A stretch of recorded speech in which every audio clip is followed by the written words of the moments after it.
నమస్కారం day news కు స్వాగతం నేను మీ మహంతి ముందుగానే ముఖ్యాంశాలు బీజేపీ పాలనలో మైనార్టీలకు రక్షణ లేదని మండిపడిన ఏపీసీసీ వైఎస్ షర్మిల బీజేపీ ప్రభుత్వం మైనార్టీ హక్కుల పట్ల వివక్ష చూపుతుందని వ్యాఖ్య రైతుల నుంచి ఉల్లి కొనుగోలుపై రాష్ట్ర సచివాలయంలో ఆంధ్రప్రదేశ్ ముఖ్యమంత్రి నారా చంద్రబాబు నాయుడు సమీక్ష ఏసీ బోగీలు టార్గెట్ గా చేసుకుని దొంగతనాలు చేస్తున్న నిందితుని దగ్గర నుంచి 8 లక్షలు విలువ చేసే బంగారు ఆభరణాలు 2 ల్యాప్టాప్లు 4 స్మార్ట్ సెల్ ఫోన్ స్వాధీనం చేసుకోవడం జరిగిందన్న రైల్వే డీఎస్పీ రత్నం రాజు. బీజేపీ పాలనలో మైనార్టీలకు రక్షణ లేదని ఏపీసీసీ వైఎస్ షర్మిల మండిపడ్డారు. హిందూ ముస్లిం భాయ్ భాయ్ అనేది కాంగ్రెస్ సిద్ధాంతం అయితే మైనార్టీల హక్కుల పట్ల వివక్ష చూపించేది బీజేపీ ప్రభుత్వమని ఆమె విమర్శించారు. ఏపీసీసీ మైనార్టీ డిపార్ట్మెంట్ రాష్ట్ర కార్యవర్గ సమావేశం జరిగింది. ఈ కార్యక్రమంలో ముఖ్య అతిథిగా వైఎస్ షర్మిల పాల్గొన్నారు. ఈ సందర్భంగా మాట్లాడుతూ బీజేపీ ప్రభుత్వంపై మండిపడ్డారు. దేశంలో మైనార్టీల హక్కులు కాపాడేది కేవలం కాంగ్రెస్ పార్టీ అని చెప్పారు. మైనార్టీలను బీజేపీ అన్ని రకాలుగా మోసం చేస్తుందని ఆమె ధ్వజమెత్తారు. గత 10 ఏళ్లుగా ఇచ్చిన ఏ ఒక్క హామీ నెరవేర్చలేదని ఆమె గుర్తు చేశారు. వైఎస్ఆర్ కొడుకు అయ్యుండి జగన్ ముస్లింలకు వ్యతిరేకంగా ఉన్న బిల్లులకు మద్దతు ఇవ్వడం దారుణమని అన్నారు. రాష్ట్రంలో గత వైసీపీ నేటి టీడీపీ ప్రభుత్వాలు మైనార్టీలకు చేసిందేమీ లేదన్నారు. ఇప్పుడున్న ఏ పార్టీలు తీసుకున్నా ఒక పక్క తెలుగుదేశం అయినా జనసేన అయినా వైసీపీ అయినా ఈ తెలుగుదేశం జనసేన అయితే ఎలాగో కూటమి కట్టే బీజేపీ పార్టీ ఏమో ఒక మతతత్వ పార్టీ. భాయ్ భాయ్గా ముస్లిం హిందూ భాయ్ భాయ్గా కాంగ్రెస్ పార్టీ నినాదం అయితే అదే ముస్లింల మధ్య హిందువుల మధ్య లేక క్రిస్టియన్ల మధ్య హిందువుల మధ్య చిచ్చు పెట్టి ఆ మంటలో చలి కాచుకోవడమే బీజేపీకి తెలిసిన రాజకీయం. ఎట్లయితే బ్రిటిష్ వాళ్ళు డివైడ్ అండ్ రూల్ అని పద్ధతి అనుసరించారో అదే డివైడ్ అండ్ రూల్ మతం పేరుతో డివైడ్ చేయాలి. ఏదైనా సరే రామ మందిర్ అయినా సరే లేకపోతే ఆర్టికల్ 360 అయినా సరే లేకపోతే అయోధ్య రామ మందిర్ అయినా సరే లేక వక్ఫ్ బిల్ అయినా సరే ఒక గోత్ర అయినా సరే మణిపూర్ అయినా సరే ఇదన్నిటికీ కారణం బీజేపీ పార్టీ. మతం పేరుతో చిచ్చు పెట్టారు. ఆ మంటలో వాళ్ళు చలి కాచుకోవాలి. ఇదే బీజేపీ రాజకీయం కాబట్టి రాజశేఖర రెడ్డి గారు అంతగా వ్యతిరేకించారు. అలాంటి పార్టీతో కూటమి కట్టాయి తెలుగుదేశం పార్టీ జనసేన. ఆశ్చర్యం లేదు, ఎందుకంటే బహిరంగంగానే వారి వరకు కూడా కలిసి వెళ్ళారు, ఇప్పుడు కూడా కలిసి వెళ్తున్నారు. కానీ ఆశ్చర్యము విచిత్రము ఏమిటి అంటే జగన్మోహన్ రెడ్డి గారు మోడీకి దత్తపుత్రుడిగా మారారు. ఏ రాజశేఖర రెడ్డి గారు బీజేపీ పార్టీకి వ్యతిరేకించారో అదే బీజేపీ పార్టీకి ఈయన అక్రమ సంబంధం పెట్టుకున్నారు, అక్రమ పొత్తు పెట్టుకున్నారనే చెప్పారు. ఎందుకంటే కనీసం తెలుగుదేశము జనసేన బహిరంగంగా ప్రజలకు అర్థమయ్యేటట్టు పొత్తు పెట్టుకుంటే జగన్మోహన్ రెడ్డి గారేమో అక్రమ పొత్తు పెట్టుకున్నారు, రహస్యంగా పొత్తు పెట్టుకున్నారు. ఇది ఇంకా దారుణం. అది కూడా రాజశేఖర రెడ్డి గారు కొడుకయ్యింది. కాబట్టి ఇవన్నీ విషయాలు మనం ప్రజల్లోకి తీసుకువెళ్ళాలి. జగన్మోహన్ రెడ్డి గారు చంద్రబాబు గారు ఇద్దరు ముస్లింలకు మైనారిటీలకు వ్యతిరేకులే. ఇద్దరు వాగ్దానాలు చేసి ఏ ఒక్కటి నిలబెట్టుకోని వాళ్ళు. చంద్రబాబు గారు వాగ్దానాలు చేశారు. 5 లక్షల ఉపాధి హామీ అన్నారు ముస్లిం బిడ్డలకు, లేకపోతే 50 ఏళ్లకే పెన్షన్ ఇస్తామని చెప్పారు, లేకపోతే ఎన్నో వాగ్దానాలు ఇలాంటివి చేసి కూడా ముస్లింలకు విస్మరించారు. మరి జగన్మోహన్ రెడ్డి గారు ఏమైనా వాగ్దానాలు నిలబెట్టుకున్నారంటే ఈయన 45 సంవత్సరాలకే పెన్షన్ ఇస్తారన్నారు. బ్యాంక్ అన్నాడు, ముస్లింలకు ప్రత్యేకమైన బ్యాంక్ ఏర్పాటు చేస్తామన్నారు. సబ్ ప్లాన్ అన్నారు. 5 లక్షల వరకు ప్రాణాలు పోతే బీమా అన్నారు. ఒక్కటంటే ఒక్కటి కూడా నిలబెట్టుకోరు. కాబట్టి ఈ విషయాలన్నీ మనం రైతుల నుంచి ఉల్లి కొనుగోళ్లపై రాష్ట్ర సచివాలయంలో ఆంధ్రప్రదేశ్ ముఖ్యమంత్రి నారా చంద్రబాబు నాయుడు సమీక్ష సమావేశం నిర్వహించారు. ఈ సమావేశానికి వ్యవసాయ మార్కెటింగ్ శాఖ ప్రత్యేక ప్రధాన కార్యదర్శి బి రాజశేఖర్, మార్కెటింగ్ విభాగం అధికారులు హాజరయ్యారు. ఈ రోజు నుంచే క్వింటాకు 1200 చొప్పున రైతుల వద్ద నుంచే ఉల్లిని కొనుగోలు చేయాలని ముఖ్యమంత్రి ఆదేశాలు జారీ చేశారు. ఉల్లి పంటను తక్షణమే కొనుగోలు చేసి నిల్వ చేయాలని సూచించారు. కమ్యూనిటీ హాళ్లను అద్దెకు తీసుకుని ఉల్లిని ఆరబెట్టాలని ఆదేశాలు జారీ చేశారు. సీఎం చంద్రబాబు ఉల్లికి రేటు వచ్చే వరకు కమ్యూనిటీ హాల్లో నిల్వ చేయడానికి రైతులకు అవకాశం కల్పించాలని ముఖ్యమంత్రి చంద్రబాబు మార్గనిర్దేశం చేశారు. వచ్చే 10 రోజుల్లో 5,000 మెట్రిక్ టన్నుల ఉల్లి పంట వస్తుందని అధికారులు వివరించారు. కొనుగోలు చేసి ఆరబెట్టిన ఉల్లిని రైతు బజార్లో విక్రయించేలా చర్యలు చేపట్టాలని దిశానిర్దేశం చేశారు. తక్షణం ఉల్లిని కొనుగోలు చేసే రైతులకు నష్టం రాకుండా చూడాలని ఆదేశించారు. అన్ని పంటల ధరల స్థిరీకరణ కోసం వేర్ హౌసింగ్ సదుపాయం కల్పించాలని సూచించారు.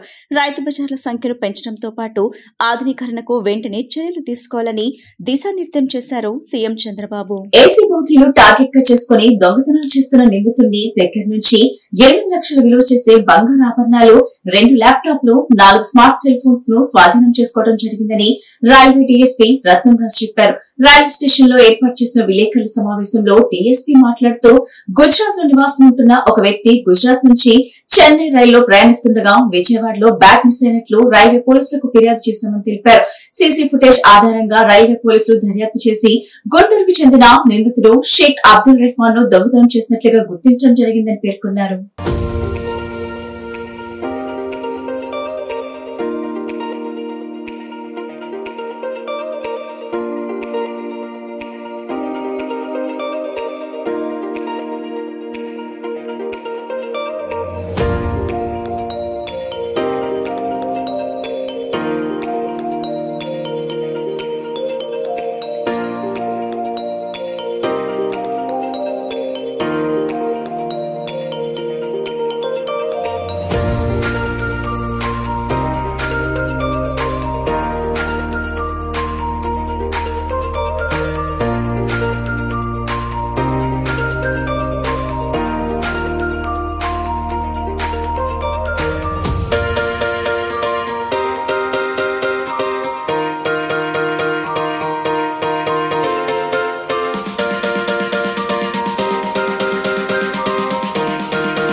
వీళ్ళు ఏం చేశారంటే గుజరాత్ నుంచి మనకి చెన్నైకి మ్యారేజ్ పర్పస్కి ట్రైన్లో ట్రావెల్ చేస్తుండగా వీళ్ళ దగ్గర నుంచి మన విజయవాడ దగ్గరికి వచ్చిన తర్వాత వీళ్ళది గోల్డ్ ఆర్నమెంట్ ఉన్నటువంటి బ్యాగ్ ఒకటి అది దొంగతనం జరిగిందన్నమాట.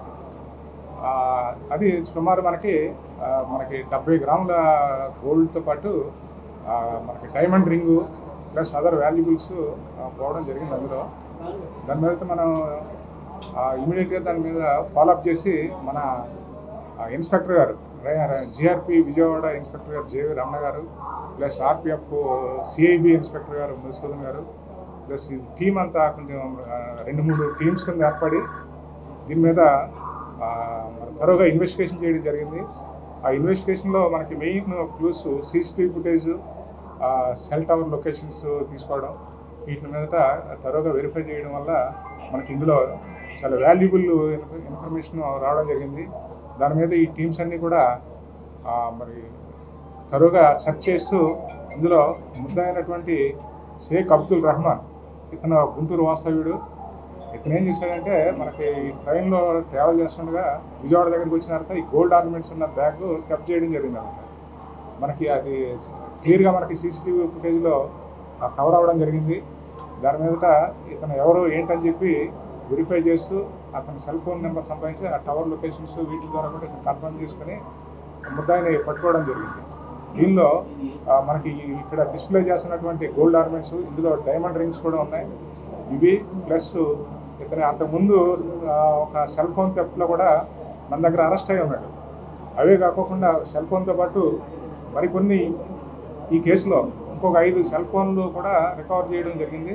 ఈ 5 సెల్ ఫోన్తో పాటు మనకి 2 ల్యాప్టాప్స్ ఇవి కూడా ఇతని దగ్గర నుంచి రికవర్ చేయడం జరిగింది అన్నమాట. విజయవాడ ప్రకాశం బ్యారేజ్ వద్ద సందర్శకుల సందడి నెలకొంది. గురువారం ఉదయం నుంచి ఆహ్లాదకరమైన వాతావరణం, బ్యారేజ్ పై పడుతున్న నీటి తుంపర్లు ప్రజలను ఎంతగానో ఆకట్టుకుంటున్నాయి.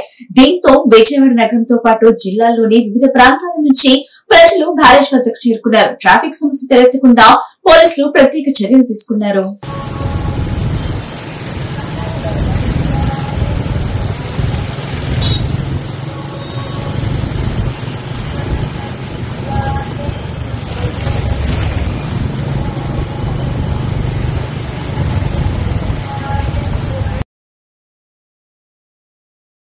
విజయవాడ రూరల్ మండలం వైఎస్ఆర్ కాలనీలో ఓ గుర్తు తెలియని వ్యక్తి అనుమానాస్పద స్థితిలో మృతి చెందారు. స్థానికుల సమాచారం మేరకు టోటం సిఐ కొండలరావు ఘటనా స్థలానికి చేరుకుని మృతదేహాన్ని వెలికి తీయించారు. మృతుడు సుమారు 40 సంవత్సరాలు ఉంటాడని పోలీసులు తెలిపారు. మృతదేహాన్ని పోస్టుమార్టం నిమిత్తం విజయవాడ ప్రభుత్వాసుపత్రికి తరలించి కేసు నమోదు చేసి దర్యాప్తు చేస్తున్నారు. వినాయక చవితి వేడుకలు 1 town branch Sri Chaitanya techno school నందు ఘనంగా జరిగాయి. పండుగ సందర్భంగా పేదవారికి ప్రసాదం పంపిణీతో పాటు విద్యార్థులకు వినాయకుడికి జననం గొప్పతనం తెలిసే విధంగా నాటకాన్ని ప్రదర్శించారు. ఈ సందర్భంగా విద్యార్థులకు వివిధ రకాల నాటక పోటీలు, ప్రదర్శనలు నిర్వహిస్తున్నట్లు స్కూల్ ప్రిన్సిపల్ సునీత తెలిపారు. కార్యక్రమంలో పాల్గొన్న ప్రతి ఒక్క విద్యార్థిని ప్రోత్సహించేందుకు పార్టిసిపేషన్ సర్టిఫికెట్లు ఇచ్చినట్లు ఆమె చెప్పారు. చిట్టినగర్లోని 1 town Sri Chaitanya techno school నందు వినాయక చవితి వేడుకలు కన్నుల పండుగగా నిర్వహించారు. సందర్భంగా పేదలకు స్వామివారి ప్రసాదాలను పంపిణీ చేశారు. ఈ కార్యక్రమాన్ని ఉద్దేశించి స్కూల్ ప్రిన్సిపల్ సునీత మాట్లాడుతూ వినాయక చవితి విశిష్టతను ప్రతి ఒక్కరూ తెలుసుకోవాలని సూచించారు. 9 రోజులు వినాయకుని ప్రతిష్ఠించి 21 పత్రిలతో పూజిస్తారని, వర్షాకాలంలో వచ్చే తొలి పెద్ద పండుగ వినాయక చవితి అని చెప్పారు. మానవ పతనానికి కారణమవుతూ ఒకరిపై ఒకరు నిందలు మోపుకుంటున్న ఈ రోజుల్లో వినాయకుని యొక్క జననం గొప్పతనం గురించి ప్రతి ఒక్కరూ తెలుసుకోవాలన్నారు. చెడుని వదిలేసి మంచిని అలవర్చుకొని ప్రతి ఒక్కరూ ముందుకు వెళ్లాలని ఆమె కోరారు. పండుగ సందర్భంగా ప్రిన్సిపల్ సునీతతో పాటు ఆర్ఐ రాజేష్, ఏజీఎం మురళీకృష్ణ అందరికీ వినాయక చవితి శుభాకాంక్షలు తెలియజేశారు. ఈ కార్యక్రమంలో స్కూల్ అధ్యాపక సిబ్బంది, విద్యార్థులు పాల్గొన్నారు.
Myself, Sunita, Sri Chaitanya techno school 1 town branch principal.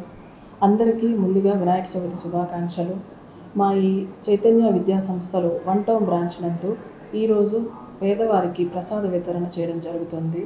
అంతేకాకుండా ఈ కార్యక్రమాన్ని పురస్కరించుకొని విద్యార్థులకు వివిధ రకమైన నాటక ప్రదర్శనలు, పోటీలు, ప్రోగ్రామ్స్ కండక్ట్ చేయడం జరిగింది. ఈ వినాయకుని జననం గురించి ఒక నాటక రూపంలో విద్యార్థులందరికీ తెలియజేయడం జరిగింది. ఈ సందర్భంగా ఎవరైతే పార్టిసిపేట్ చేశారో ప్రతి స్టూడెంట్కి పార్టిసిపేషన్ సర్టిఫికేట్ ఇవ్వడం జరిగింది. ఈ వినాయక చవితి యొక్క విశిష్టతను తెలుసుకోవాలంటే ఈ 9 రోజులు వినాయకుడిని ప్రతిష్ఠించి 21 రోజులు 21 పత్రితో పూజలు చేస్తారు.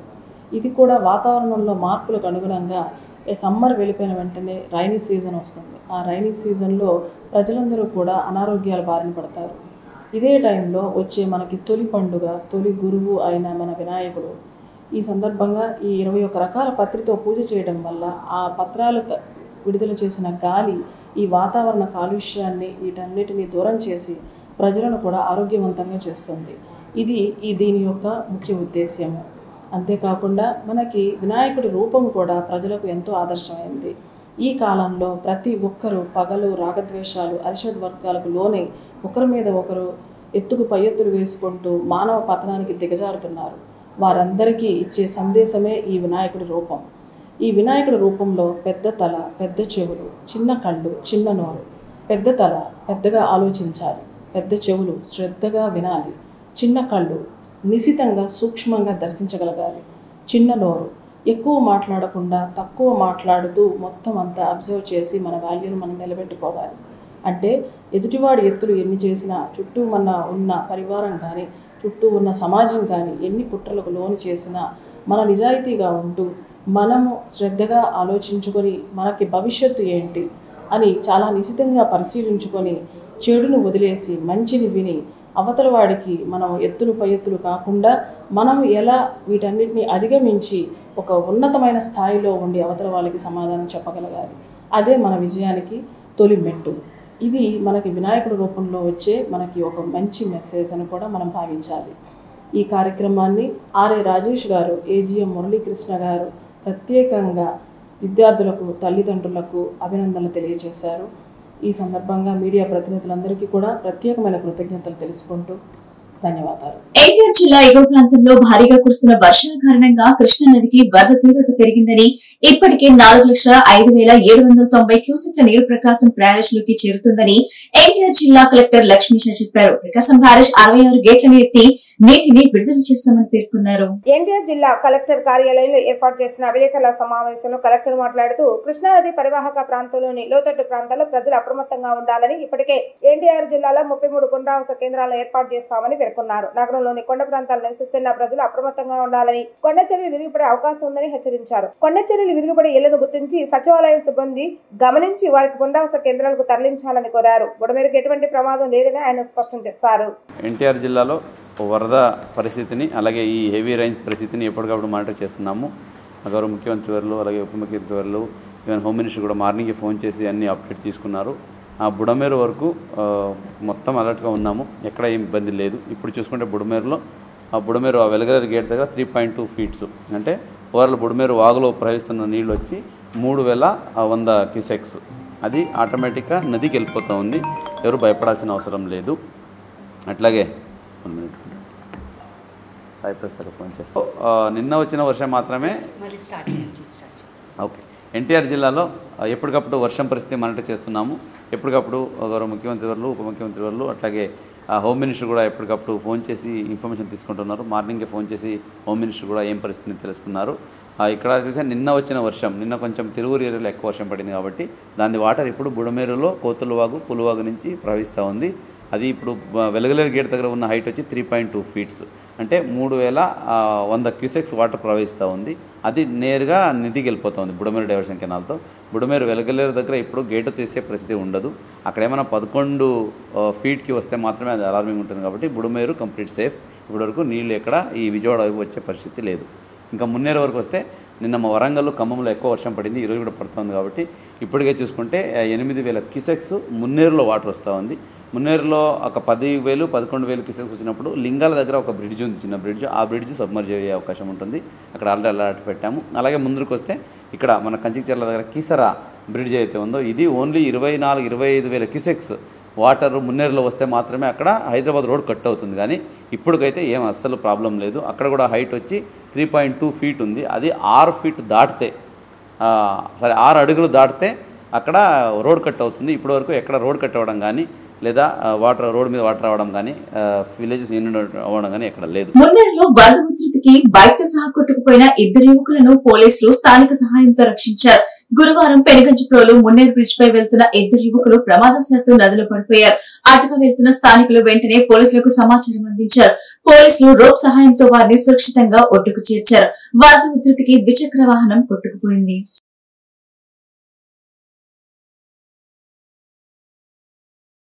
అతను అటు నుండి పైనుండి వస్తాడు అన్న, ముందర బండి ఇటు ఇటు ఊపుకుంటూ వచ్చి అందుట్లో పడిపోయాడు. మా వెనకాల ఒక ఫ్యామిలీ వాళ్ళు వచ్చారు. ఎంతమంది ఉన్నారు? 2 ఉన్నారు బైక్ మీద. ఆ 2 వచ్చి బైక్ ఇటే పడిపోయింది రైట్ సైడ్. ఇక అంతలోకి మేము ఎమ్మటే చూసి ఒకరిని పైకి గారికి చెప్పాము. ఎమ్మటే ఎస్ఐ గారు వచ్చి ఫోన్ నుంచి కానిస్టేబుల్ గారిని పంపించిండు. వాళ్ళని పైకి తీసారు. పైకి దాంట్లో పడిపోయేదన్న. కొట్టుకొచ్చారు కొంచెం దూరం, అందులో పడిపోయి కొంచెం దూరం కొట్టుకొచ్చి పట్టుకున్నారు ఆ రోపుని పట్టుకోగానే ఇంకెమ్మటే మేము లాగేసాము వాళ్ళని. సుగాలి ప్రీతి హత్యకు గురై 8 సంవత్సరాలైన తన కూతురు మరణాన్ని రాజకీయంగా వాడుకుని అధికారంలోకి వచ్చిన డిప్యూటీ సీఎం పవన్ కళ్యాణ్ పై సుగాలి ప్రీతి తల్లి పార్వతి ఆగ్రహం వ్యక్తం చేశారు. గిరిజనులు అంటే ఓటుకు మాత్రమే పనికొస్తారా? అలాగే లోకేష్ రెడ్ బుక్ లో సుగాలి ప్రీతి హంతకుల పేర్లు ఉన్నాయని ఆమె నిలదీసింది. ప్రతిపక్షంలో ఉన్నప్పుడు గుర్తున్న పేరు అధికారం వచ్చాక ఎందుకు గుర్తు రావటం లేదని సూటిగా ప్రశ్నించారు. సుగాలి ప్రీతికి నమ్మక ద్రోహం పేరుతో విజయవాడలో సుగాలి పార్వతి మీడియా సమావేశాన్ని ఏర్పాటు చేశారు. ఈ సమావేశంలో సుగాలి పార్వతి మాట్లాడుతూ నా కూతుర్ని అతి కిరాతకంగా అత్యాచారం చేసి హత్య చేశారని ఆమె ఆవేదన వ్యక్తం చేశారు. 8 సంవత్సరాలుగా న్యాయం కోసం పోరాటం చేస్తున్నాను, న్యాయం చేస్తామని హామీ ఇచ్చి ఇప్పుడు ఉప ముఖ్యమంత్రి అయిన తర్వాత ఈ కేసును పవన్ కళ్యాణ్ గాలికి వదిలేశారని మండిపడ్డారు. ప్రభుత్వం వచ్చి 14 నెలలు అయినా ఒక్క మాట కూడా మాట్లాడలేదని ఆమె ఆవేదన వ్యక్తం చేశారు.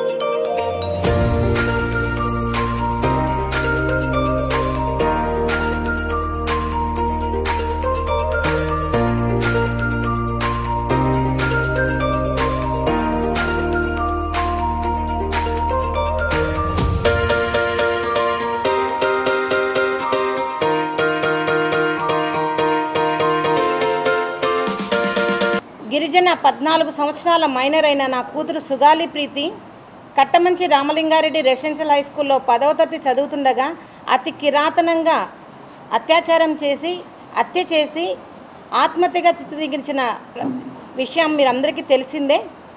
ఆ విషయంకై నేటి వరకు 8 సంవత్సరాలుగా ఒక కుంటిదాన్నైన నేను పోరాటం చేస్తూనే ఉన్నాను. మరి ఇప్పటికీ కూడా న్యాయం అనేది ఏ క్వశ్చన జరగడం లేదు. మరి పవన్ కళ్యాణ్ గారు ప్రతిపక్షంలో ఉన్నప్పుడు సుగాలి ప్రీతి కేసుకి నేను న్యాయం చేస్తాను, సుగాలి ప్రీతి కేసు తల్లిదండ్రులతోనే మేము ఉంటాము అని అండగా ఇచ్చి మాట ఇచ్చి ఇప్పుడు డిప్యూటీ సీఎం అయిన తర్వాత మరి సుగాలి ప్రీతి కేసుని గాలికి వదిలేసిన విషయం కూడా మీకు అందరికీ తెలియజేస్తూ ఉన్నాను. మరి ప్రతిపక్షంలో ఉన్నప్పుడు అంతగా మాకు అండగా ఇచ్చిన మరి జనసేనాని గారు మరి ఈరోజు ఎందుకు సుగాలి ప్రీతి కేసు గురించి పట్టించుకోవడం లేదో ఈ మీడియా తరఫున నేను ప్రశ్నిస్తాను అన్నగారిని. అన్న, మీరే మాకు మాట ఇచ్చారు, ఖచ్చితంగా కూటమి ప్రభుత్వం వస్తుంది, ప్రభుత్వం వచ్చిన ఫస్ట్ సంతకమే సుగాలి ప్రీతి కేసు అన్నారు. మరి మీరు వచ్చి కూడా అధికారంలోకి 14 నెలలు పూర్తి అయినా కూడా ఇప్పటి వరకు కూడా సుగాలి ప్రీతి కేసులో ఏ విషయం కూడా ముందుకు సాగలేదు. న్యాయ పోరాటము ప్రీతిబాయి కుటుంబానికి న్యాయం జరగాలి, అలాగే ప్రీతిబాయి లాంటి ఆడబిడ్డలకు రక్షణ ప్రాణరక్షణ కావాలి అని అర్థించటానికి లేకపోతే ప్రాధాయపడటానికి అడుగుతున్నామే తప్ప ఒకప్పుడు పవన్ కళ్యాణ్ గారు ప్రభుత్వంలో ఒక పదవిలో లేనప్పుడు కర్నూలుకు వచ్చి హామీలు ఇచ్చి నేనుంటాను, మొట్టమొదట నేను ప్రీతిబాయి కుటుంబానికి న్యాయం చేస్తాను, ప్రీతిబాయి లాంటి అమ్మాయిలందరికీ నేను న్యాయం చేస్తానని హామీ ఇచ్చి తల్లిదండ్రులను ఓదార్చిపోయినావు. కరెక్ట్, మేము కాదనలేదు, కానీ ఇప్పుడు ఆ హామీలు ఏమైనాయి? నాయకులు రాష్ట్ర డిప్యూటీ సీఎం పవన్ కళ్యాణ్ గారు మరి ఆ రోజు సుగాలి ప్రీతి విషయాన్ని కర్నూలు వెళ్ళి వారి తల్లిదండ్రులకు వివరించి చెప్పి మీకు నేను తప్పకుండా న్యాయం చేస్తాను అనేటువంటి హామీ ఇచ్చి రావడం జరిగింది. అయితే ఎందుకని న్యాయం చేయలేకపోతున్నారు అనేటువంటిది అర్థం కానటువంటి విషయం. ఇప్పుడు ఆయన ఏమైనా ప్రతిపక్ష నాయకుడిగా ఉన్నాడా? కాదు కదా, స్వయాన డిప్యూటీ సీఎంగా చేస్తున్నారు. ఆయన అధికారం మీ చేతిలో ఉండక, అధికారం మీ చెప్పు చేతిలో ఉండగా మీరు దాని మీద ఒక కమిషన్ వేయచ్చు కదా. రాష్ట్ర విభజన అనంతరం ఏర్పడిన ఆంధ్రప్రదేశ్ కు అమరావతి రాజధాని అప్పటి ప్రభుత్వం ఏర్పాటు చేస్తుందని కొంతమంది స్వార్థపరులు రాజకీయ లబ్ధి కోసం అమరావతి రాజధానిపై విషప్రచారం చేయడం చాలా దారుణమని Andhra Pradesh press academy chairman Alapati Suresh Kumar తీవ్ర స్థాయిలో ఆగ్రహం వ్యక్తం చేశారు. అమరావతిపై దుష్ప్రచారం విషయంలో తెలియక కొంతమంది భాగస్వామ్యం అవుతున్నారని ఆవేదన వ్యక్తం చేశారు. నగరంలోని శ్రీరామ ఫంక్షన్ హాల్లో సిఆర్ మీడియా అకాడమీ ఆధ్వర్యంలో అమరావతి అబద్ధపు ప్రచార భావ ప్రకటన స్వేచ్ఛ అనే అంశంపై సెమినార్ నిర్వహించారు. ఈ సెమినార్ కు press academy chairman Alapati Suresh Kumar, justice Sunil Chaudhary, ప్రముఖ చరిత్రకారుడు సాయి, అమరావతి రైతులు పాల్గొన్నారు. ఈ సందర్భంగా అకాడమీ చైర్మన్ సురేష్ కుమార్ మాట్లాడుతూ అమరావతి రాజధాని ఏర్పాటు విషయంలో అభ్యంతరాలు తెలపకుండా ప్రభుత్వానికి మద్దతు ఇచ్చి 2019 తర్వాత అమరావతికి రాజకీయ అడ్డంకులు సృష్టించడం ఎంతవరకు సమంజసమని ప్రశ్నించారు. ఆంధ్రుల అమరావతి రాజధానిపై రాజకీయ స్వార్థంతో నాశనం చేయాలన్న కంకణంతో ఉన్నారని, అలాంటి వారికి ప్రజలు సరైన రీతిలో సమాధానం చెప్పిన వారిలో మార్పు రాలేదని చెప్పారు. వరదల సమయంలో అమరావతి మునిగిపోయిందని సోషల్ మీడియాలో అసత్య ప్రచారాలు చేయడం ఎంతవరకు సమంజసమని అన్నారు. అమరావతిని నీరు కార్చడమే కాకుండా దుష్ప్రచారానికి తిప్పికొట్టాలని చెప్పారు. ఈ యొక్క విషయంలో మీడియా కూడా బాధ్యత తీసుకోవాలని కోరారు. అమరావతి రాజధానిపై అసత్య ప్రచారాలు మానుకోవాలని హితవు పలికారు. మరి గత్యంతరం లేని పరిస్థితుల్లో రాష్ట్ర విభజన అనే దాంతో రికన్సైల్ అయ్యారు తెలుగు ప్రజలు. ఆంధ్రులు రాజీ పడ్డారు, సరేలే అనుకున్న వారికి ఒక రాజధాని కావాలి కదా. మరి ఒక రాజధాని, అత్యద్భుతమైన స్థాయిలో డెవలప్ అయిన రాజధాని హైదరాబాద్. అక్కడ అందరి శ్రమ ఉంది, అందరి చెమట ఉంది, అందరి రక్తం ఉంది హైదరాబాద్ అభివృద్ధిలో. కానీ దాన్ని అక్కడ మిత్రులకి, తెలంగాణ సోదరులకు వదిలిపెట్టి తప్పనిసరిగా రావాల్సిన పరిస్థితి వచ్చారు. వచ్చిన తర్వాత ఇక్కడ ఒక రాజధాని కావాల్సి వచ్చింది. ఆ రాజధాని అమరావతి అని ఆనాటి ప్రభుత్వం ఉద్దేశించింది, సంకల్పించింది, పని ప్రారంభించింది. రాజకీయంగా ఎవరు ఆ రోజున అభ్యంతరపెట్టలేదు. ఆ తర్వాత రాజకీయ అధికారం మారగానే అమరావతికి అరిష్టం మొదలైంది, అమరావతికి కష్టాలు మొదలయ్యాయి. ఎవరైనా రాజధాని అంటే మనల్ని పరిపాలించేందుకు మనం ఒక ప్రభుత్వాన్ని ఎన్నుకుంటాం. మనం ప్రజాస్వామ్యంలో ఉన్నాం. ప్రజాస్వామ్యం అంటే ప్రజలే ప్రభువులు, ప్రజలందరూ పాలించలేరు కదా. అందుకని ప్రజలందరూ కలిసి ఒక ప్రభుత్వాన్ని ఎన్నుకుని ఒక చోట కూర్చోబెడతారు. మీరు మమ్మల్ని పాలించండి, ఈ సమాజాన్ని మీరు ముందుకు తీసుకెళ్ళండి అని. అక్కడ అలా కూర్చునే ప్రభుత్వం రాజధాని. ఆ రాజధానిని ప్రజలందరూ ప్రేమిస్తారు, ఆ రాజధాని మీద అభిమానం చూపిస్తారు, ఆప్యాయత చూపిస్తారు. ఆ రాజధాని అభివృద్ధికి, ఆ రాజధాని ప్రోగ్రెస్కి తల ఒక చెయ్యేస్తారు. విచిత్రం, ఇక్కడ ఆ పరిస్థితి లేదు ఆంధ్రప్రదేశ్లో, నవ్యాంధ్రలో. ఎందుకు ఆ పరిస్థితి లేదు? ఎందుకు అమరావతికి ఎందుకు ఈ రకమైన అరిష్టాలు, బాల అరిష్టాలు ఎందుకు ఎదురవుతున్నాయి? ఏమిటిది? ఎందుకు అమరావతి ప్రతిసారి ఎందుకు నిందలు ఎదుర్కోవాలి? అమరావతి మీద ఎప్పుడు ఎందుకు బురద పైనుంచి పడుతూ ఉండాలి? అవసరం ఏమిటి? మన రాజధాని మనం ప్రేమించుకోలేమా? నాకుండే మోటివ్ ఏమిటి? నా రాజధాని ప్రేమించడానికి నాకుండే మోటివ్ ఏమిటి?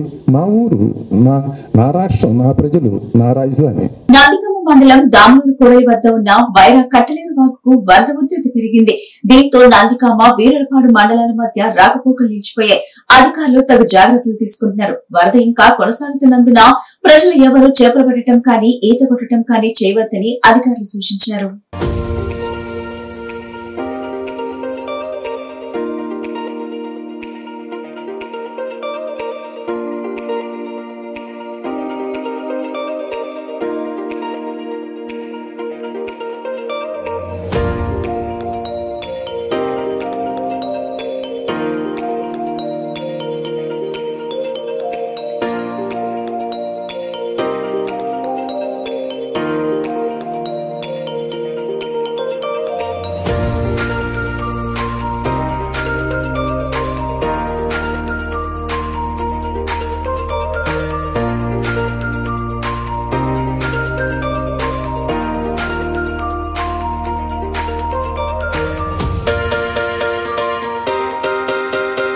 వార్తలు ముగించే ముందు ముఖ్యాంశాలు మరోసారి. బీజేపీ పాలనలో మైనార్టీలకు రక్షణ లేదని మండిపడిన ఏపీసీసీ వైఎస్ షర్మిల. బీజేపీ ప్రభుత్వం మైనార్టీ హక్కుల పట్ల వివక్ష చూపుతుందని వ్యాఖ్య. రైతుల నుంచి ఉల్లి కొనుగోలుపై రాష్ట్ర సచివాలయంలో ఆంధ్రప్రదేశ్ ముఖ్యమంత్రి నారా చంద్రబాబు నాయుడు సమీక్ష. ఏసీ బోగీలు టార్గెట్ గా చేసుకుని దొంగతనం చేస్తున్న నిందితుని దగ్గర నుంచి 8 లక్షలు విలువ చేసే బంగారు ఆభరణాలు, 2 ల్యాప్టాప్లు, 4 స్మార్ట్ సెల్ ఫోన్ స్వాధీనం చేసుకోవడం జరిగిందన్న రైల్వే డీఎస్పీ రత్నం రాజు. ఈ బులెటిన్ ఇంతటితో సమాప్తం. తిరిగి మరో బులెటిన్ కలుద్దాం. నమస్కారం.